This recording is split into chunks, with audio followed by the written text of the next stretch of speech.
Alors, on en est à la correction des exercices de la partie des nombres décimaux. Donc, je ne vais pas vous corriger toutes les feuilles parce que vous avez les exercices en ligne sur Benelu. Par contre, j'aimerais bien qu'on revienne sur le dernier exercice sur le tableau où on vous présentait donc le nombre à virgule parfois, il fallait compléter le tableau. On vous demandait de l'écrire en lettres, puis de le décomposer sous forme de fractions.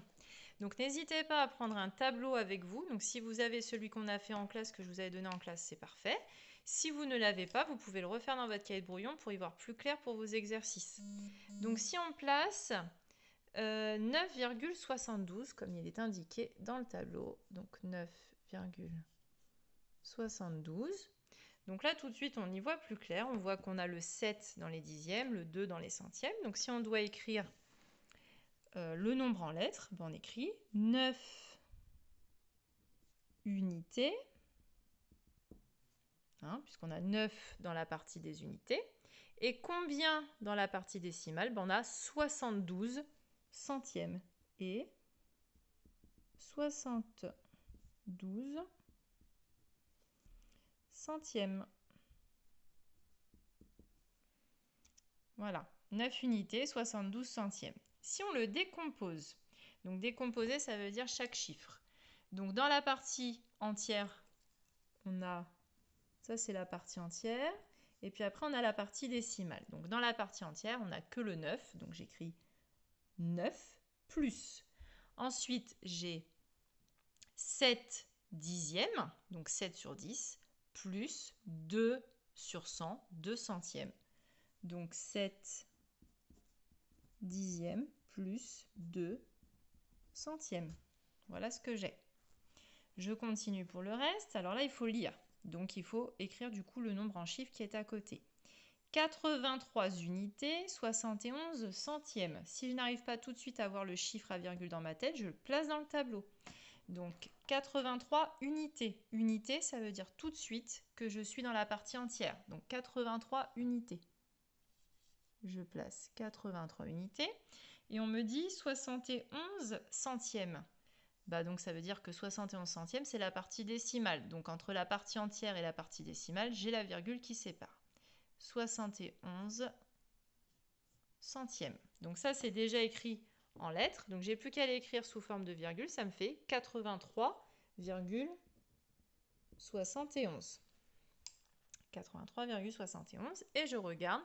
Ça va être comme tout à l'heure. Je vais avoir 7 dixièmes et 1 centième. Donc dans le rond, pour qu'on y voit plus clair, j'ai la partie entière, c'est-à-dire 83, plus 7 dixièmes, plus 1 centième. J'ai encore une nouvelle fois en lettres, 9 unités, 45 centièmes. Eh bien, allez, je le place dans mon tableau. 9 unités, virgule, 45 centièmes. Le mot unité, c'est la séparation.